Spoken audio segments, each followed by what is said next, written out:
Should the beard stay or should the beard go? What yours are, mine? Let's stay, just neaten it up.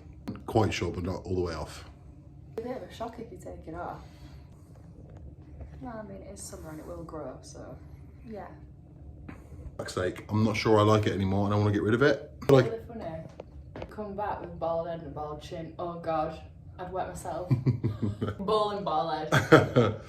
I feel like it was a thing for prep and it served a purpose and it was good. It like gave me like the blonde Mohican and that. Now I'm like a bit done with it. Get some like pattern in it or something. Not sure I can pull Let that me do off. it. Yeah, fuck that. What do you reckon, Arnie? Shall I keep it?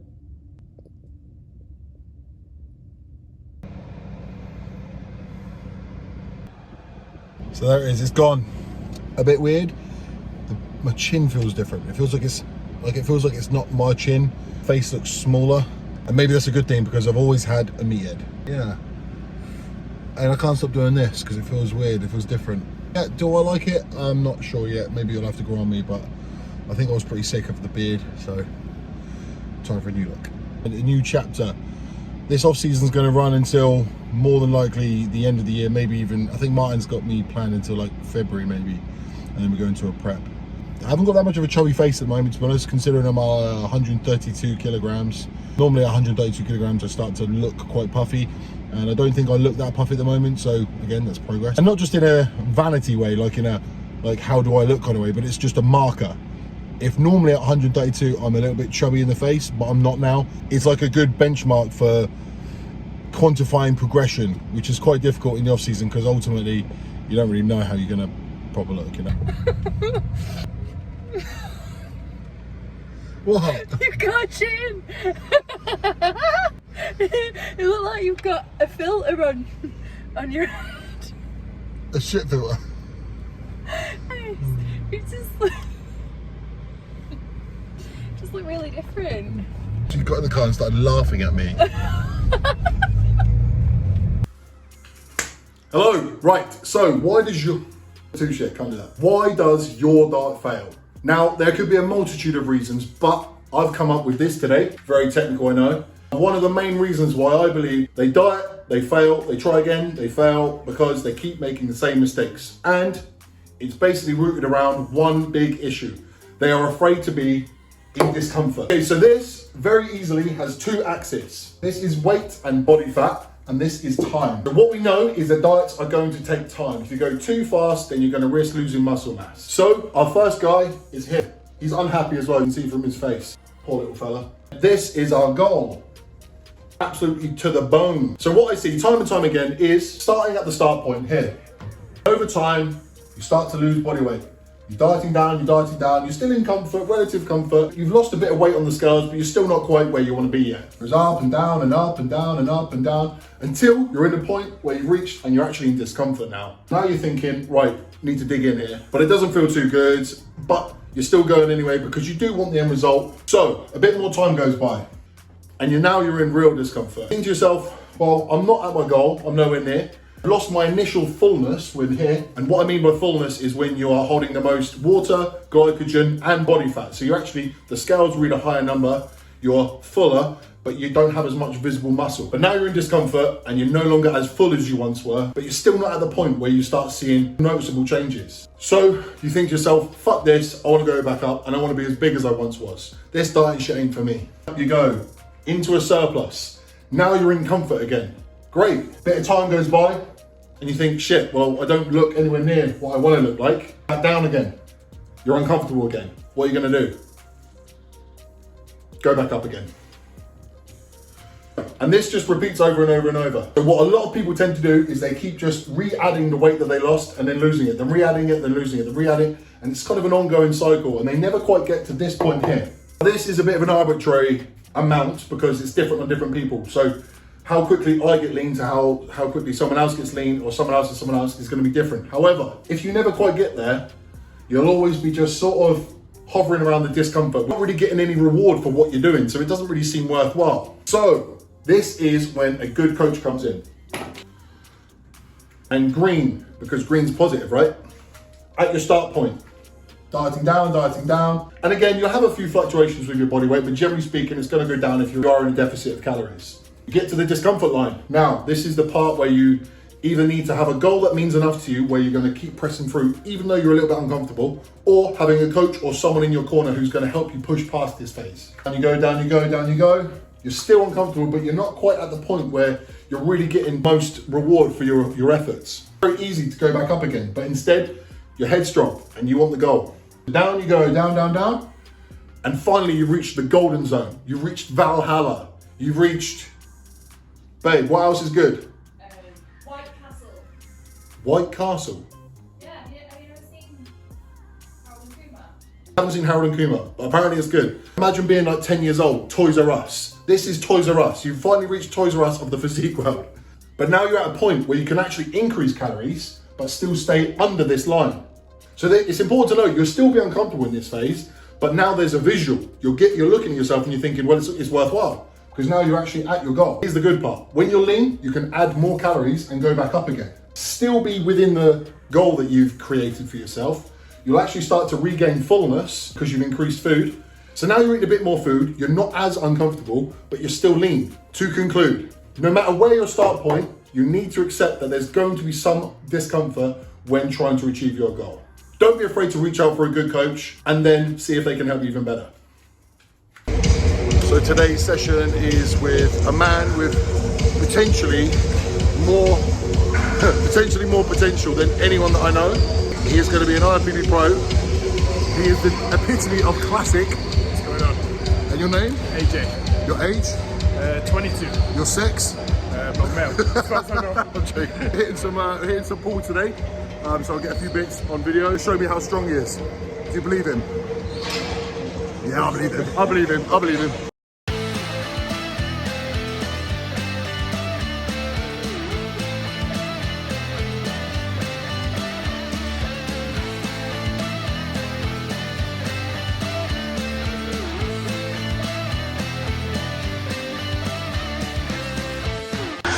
So with every body part, I at least want one thing that's going to be a loader.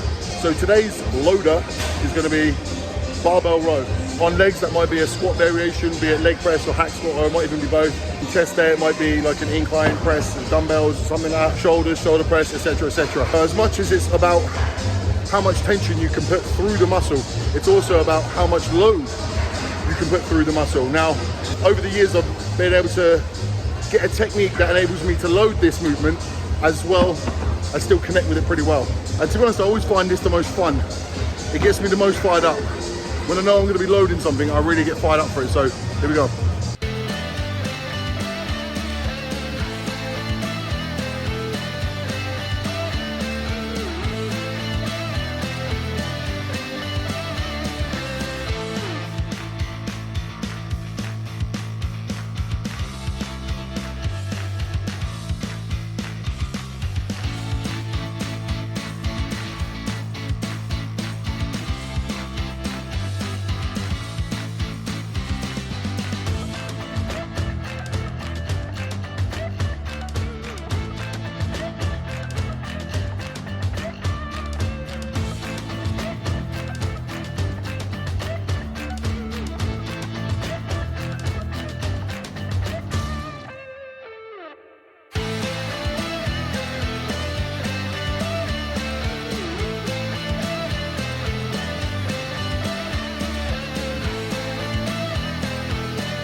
Absolutely blown. Bloodshot eyes, look fucked. Got home. I was going to talk with AJ when we finished, but to be honest, we were both a bit fucked. I'm home, I've had a shower, I feel a bit better. So the session was very, very good. Comes to training, most body parts is kind of like the same setup structure. A loading movement, maybe 2. Then the other movements will be focused on different parts. So for example, we did some upper back work, we did some lat work, Did a bit of rear delts, we did some biceps. It's definitely a mixture of loading but also connecting. It's not one or the other, it's trying to do as much as possible with both. I definitely get clients who send me videos and there is fuck all weight on the bar, but the form's great. But then the same would be true if there was a really heavy weight but really terrible form, you know? So trying to find that balance between both is the sweet spot that we're always looking for. Very good, we had a little pose down afterwards. Not sure if any of it is any good because actually we're in the dark. Like, one of us will be good, one of us will be in the dark, and it's like, ah, for fuck's sake. So, on a beach day, remember everything is always a choice. I'm the boring bastard who brings his food, but ultimately, people think that as soon as they do something, they must eat McDonald's or fish and chips, but you don't. Depends how much the goal means to you. Fish and chips be good though, wouldn't it? I actually don't want it right now. Do you want it? Not yet. No, I actually don't want fish and chips. But anyway, where there's a will, there's a way.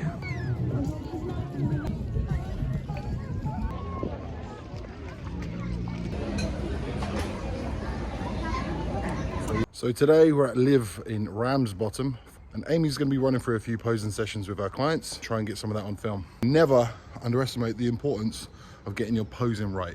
Don't be too good. You can have the best physique in the world, but if you're not posing it and presenting it well, it counts for nothing on stage. Okay, maybe not nothing, but certainly it's important. Girls, what are you doing? We're stuck! Oh, loving life. Don't let me walk on you tonight.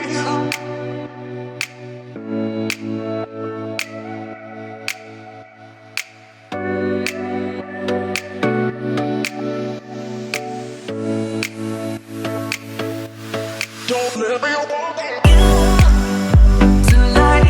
You. Don't let me walk on you tonight. You. Don't let me walk on you tonight.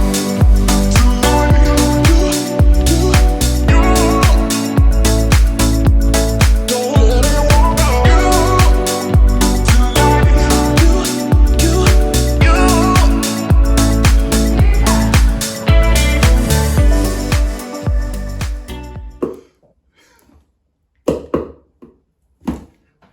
We try again. One more time. Third time's a charm. Stabbed me a little bit, but it's okay. My sponsor, Load Up Subs. Something that I wanted to touch on really quickly is your choice of protein or cream of rice or any supplements. What one should you be choosing? It's really simple. The one you like. I can tell you what way to get. If you don't like the taste of it, it's kind of irrelevant. So I base mine on that it's a reputable company, number one, but do I actually enjoy the taste of it? Because if it's something that I don't enjoy, it's going to be really hard to uphold. Cream of rice. This is the GOAT flavor. I've tried various different brands, various different flavors, and for me, buttered pancakes by Cardiff Sports Nutrition is the one. I have plenty of clients who have got my discount code, which is RM10 by the way. I'm going to put the website link in the bottom with my discount code. So I've given my clients the discount code, and I've told them what one I suggest they get. Obviously flavor is going to be dependent, but they go and try and find something cheaper on Amazon or something else. But there is a dramatic difference. When you get a cheap brand, you know it. You can taste the difference. Same with whey as well. When you go and look for something cheap, you're not necessarily going to get value for money. So instead of looking for the cheapest option, look for the best option for you. Now you might go, well, the best option for me is the cheapest one, and that's fair enough. That's a good argument. But if something's going to be sustainable longer term, I really think you should be enjoying it. So pick flavors that you like. Where are you going to put them now? We ain't got no room.